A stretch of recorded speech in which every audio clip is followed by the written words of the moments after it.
আসসালামু আলাইকুম। দেশ বিদেশ টিভি থেকে হুসেন বলছি, আমার চ্যানেলে সবাইকে স্বাগত। বাংলাদেশ এখন খুব ক্রাইসিস মোমেন্টে আছে।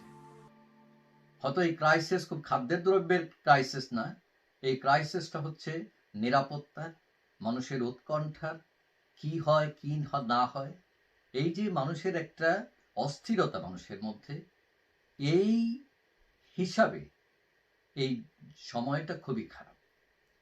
এখন 5 আগস্ট 2024 শেখ হাসিনা দিল্লি চলে গেছেন। শেখ হাসিনা খারাপ, তিনি ভালো না, আওয়ামী লীগ খারাপ, আচ্ছা মানলাম তারা খারাপ, কিন্তু এখন তো তারা নাই, মাঠে নাই। তো এখন তো সকল রাজনৈতিক শক্তির সুখে শান্তিতে বসবাস করার কথা নাকি? কিন্তু তারা কি বসবাস করতেছেন সুখে শান্তিতে? এখন এই যে গণ অভ্যুত্থানকারী যারা ছাত্ররা, যারা গণ অভ্যুত্থান করেছে বলে দাবি করছে, এখন তাদের ভাবসাব অনেকটা যে আমরা অভ্যুত্থান করেছি, দেশের মালিক আমরা, তোমরা কি? কিন্তু অত্যন্ত দুঃখজনক যে বিষয়গুলো সেটা হচ্ছে স্বাধীনতার পূর্বেও 52 সালের আন্দোলনেও কিন্তু ছাত্ররা জয়ী হয়েছে, তারা কিন্তু কোনো সময় ক্ষমতার ভাগ চায়নি। 69-এর গণ অভ্যুত্থানে জয়ী হয়েছে, তারা ক্ষমতার ভাগ চায়নি। মহান স্বাধীনতা যুদ্ধ 1971 সালেও ছাত্ররা জয়ী হয়েছে, তারা ক্ষমতার ভাগ চায়। 90 স্বৈরাচার বিরোধী আন্দোলনে ছাত্ররা জয়ী হয়েছে, তারা ক্ষমতার ভাগ চায়।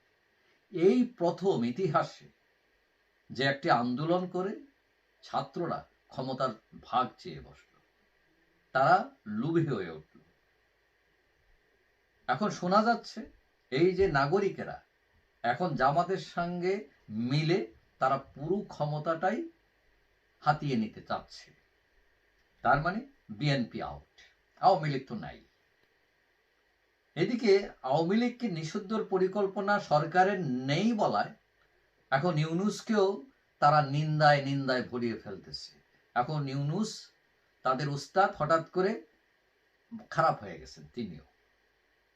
তারপর সেনাবাহিনী, যাদের কান্দে ভর করে তারা ক্ষমতায় আইছেন, যাদেরকে এখনো ঠেক দিয়ে রাখছে সেনাবাহিনী, এখন এই সেনাবাহিনীকেও বলতেছে তারা যে তারা নাকি রাজনীতিতে হস্তক্ষেপ করতেছে। কেন তারা প্রস্তাব দিল আওয়ামী লীগকে নতুন ভাবে সাজানোর? মানে এখন এরাও বাদ, এরাও খারাপ। এখন এই যে শেখ হাসিনা যাওয়ার পর 7 মাস হয়ে গেল, রাজনৈতিক শক্তির ঐক্য তো দূরের কথা, প্রতিনিয়তই তাদের দূরত্ব বাড়ছে রাজনৈতিক অস্থিরতা। এখন সেনাবাহিনী ধৈর্যের সাথে দায়িত্ব পালন করছে, এখন তারা একদিকে গুছায় আর আরেক দল এসে এগুলোকে এলোমেলো করে ফেলে, যার ফলে কি হচ্ছে, চরম অস্থিরতা তৈরি হচ্ছে। দুর্বল পুলিশ সবল হতে পারছে না, ছিনতাই বাড়ছে, চুরি বাড়ছে, ডাকাতি বাড়ছে, ধর্ষণ বাড়ছে, মব বাড়ছে। কোন দিকে যাচ্ছে দেশ?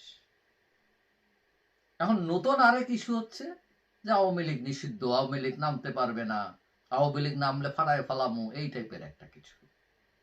এখন নাগরিকদের চাপে সরকার যদি আওয়ামী লীগকে নিষিদ্ধের পথে যায়, তাহলে ধরে রাখেন গুপ্ত রাজনীতি মাথাচাড়া দেবে এই বাংলাদেশে, এবং এটা মোটামুটি কনফার্ম। নতুন করে জাসদ সর্বহারা একদম নতুন ব্র্যান্ডে আবির্ভূত হবে, কাটাকাটি শুরু হবে, মারামারি শুরু হবে, আগুন শুরু হবে। গৃহযুদ্ধ থেকে মাত্র কয়েক হাত দূরে আছে বাংলাদেশ। এখানে সরকার ও সেনাবাহিনী যদি যৌক্তিক সিদ্ধান্ত দ্রুত না নেয়, তাহলে নোটিশ ছাড়াই আরম্ভ হয়ে যাবে লাল বিপ্লব।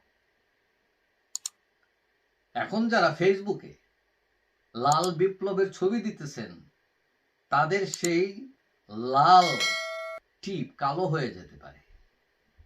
এটা হচ্ছে রাজনীতির চরম বাস্তবতা।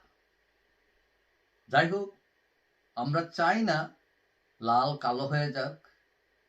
আমরা চাই যে সবাই দেশপ্রেমিক হয়ে উঠুন, অস্থিরতা তৈরি না করুন, যৌক্তিক রাজনীতি করুন। যাই হোক, সবাই ভালো থাকবেন। আশা করি দেখা হবে অন্য কোনো ভিডিওতে ইনশাআল্লাহ। আল্লাহ হাফেজ।